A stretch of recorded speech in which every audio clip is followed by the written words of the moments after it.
Selamat pagi semua. Semoga hari ini tetap semangat dalam mengikuti pembelajaran walaupun hanya lewat video. Hari ini kita akan melanjutkan materi kita tentang struktur dan fungsi jaringan tumbuhan. Minggu yang lalu kita telah membahas tentang struktur dan jaringan pada organ tumbuhan. Nah, hari ini kita akan melanjutkan materi kita dengan membahas transportasi pada tumbuhan, respirasi tumbuhan, dan fotosintesis. Simak video berikut dengan baik ya. Yang pertama, transportasi pada tumbuhan.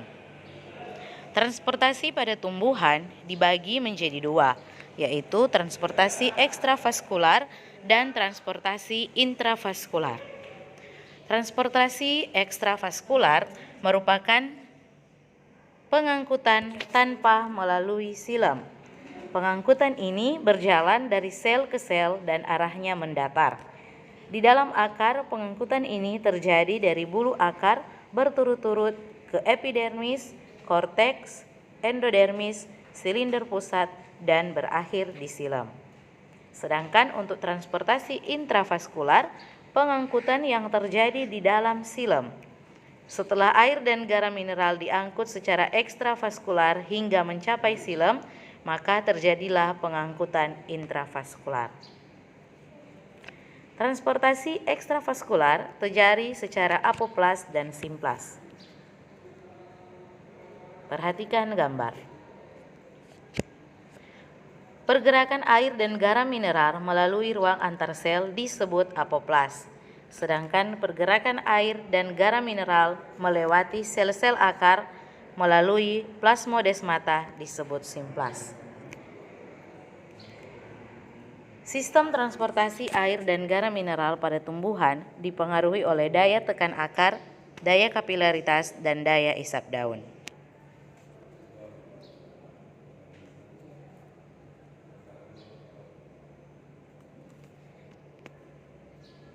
Kemudian, respirasi tumbuhan.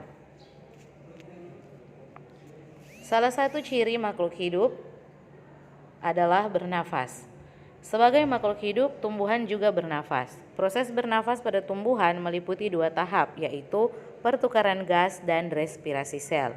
Pertukaran gas adalah proses pengambilan oksigen dan pengeluaran karbon dioksida melalui alat pernapasan tumbuhan.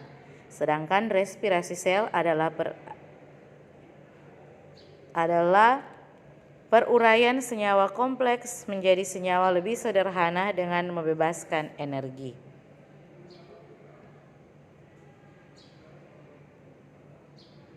Proses respirasi terjadi di dalam mitokondria dan energi yang didapatkan dari proses respirasi digunakan untuk aktivitas metabolisme tubuh tumbuhan.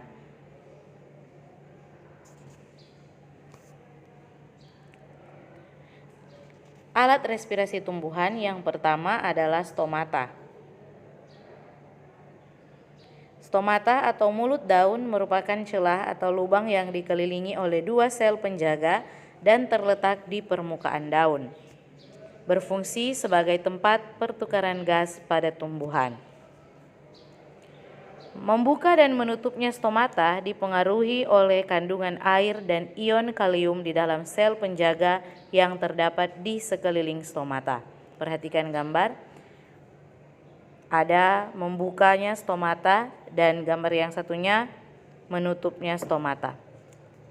Stomata membuka pada siang hari ketika sel penjaga memiliki banyak ion kalium. Cairan selnya menjadi lebih pekat dibandingkan sel-sel epidermis di sekitarnya. Akibatnya, air akan masuk ke dalam sel penjaga secara osmosis sehingga sel penjaga mengembang dan stomata membuka. Ketika ion kalium keluar dari sel penjaga, sel-sel epidermis di sekitar stomata menjadi lebih pekat. Akibatnya, air dari sel penjaga akan berpindah secara osmosis ke sel-sel epidermis sehingga sel penjaga mengerut dan stomata menutup, seperti yang sudah ditampilkan di gambar. Menutupnya stomata terjadi pada malam hari. Yang kedua adalah lentisel. Lentisel memungkinkan sel-sel penyusun batang melakukan pertukaran gas dengan udara. Yang ketiga, rambut akar. Selain untuk mengisap air dan garam-garam mineral, rambut akar berfungsi sebagai alat pernapasan. Sel-sel rambut akar akan mengambil oksigen yang terdapat pada pori-pori tanah. Perhatikan rambut akar ini ya yang ditandai dengan warna merah. Oke, selanjutnya alat pernapasan khusus. Kemampuan tumbuhan beradaptasi terhadap lingkungan menghasilkan alat pernapasan khusus. Contohnya pada tumbuhan bakau yang hidup di lingkungan air laut mempunyai akar yang tumbuh ke atas permukaan tanah, dan pada pohon beringin mempunyai akar gantung untuk bernafas. Selanjutnya pertukaran gas. Pertukaran gas secara keseluruhan berlangsung secara difusi. Difusi merupakan perpindahan zat dari daerah berkonsentrasi tinggi ke daerah berkonsentrasi rendah. Oksigen akan masuk ke dalam sel tumbuhan secara difusi melalui ruang antar sel, dinding sel, membran sel, dan akhirnya masuk ke dalam sel. Begitu juga dengan karbon dioksida akan berdifusi keluar sel dan masuk ke ruang antar sel. Proses respirasi. Respirasi merupakan proses peruraian senyawa organik menjadi air dan karbon dioksida untuk memperoleh energi dengan bantuan oksigen. Senyawa organik merupakan bahan bakar untuk respirasi. Karbon dioksida dan air adalah zat buangannya. Energi yang diperoleh dari proses respirasi akan digunakan untuk aktivitas metabolisme tubuh tumbuhan. Selanjutnya, fotosintesis. Fotosintesis merupakan proses pembentukan bahan organik dengan bantuan cahaya matahari. Fotosintesis hanya terjadi pada sel-sel yang mempunyai klorofil, yaitu pada bakteri dan tumbuhan. Mesofil dan klorofil. Fotosintesis dapat terjadi pada batang dan daun yang mengandung klorofil. Sebagian besar fotosintesis terjadi pada daun karena di daun terdapat banyak kloroplas yang mengandung klorofil. Bagian daun yang paling banyak mengandung klorofil adalah mesofil. Proses fotosintesis. Proses fotosintesis berlangsung dalam 2 tahap, yaitu reaksi terang dan gelap. Kedua tahap ini terjadi di kloroplas. Pada tahap reaksi terang, energi matahari diserap oleh klorofil untuk diubah menjadi energi kimia.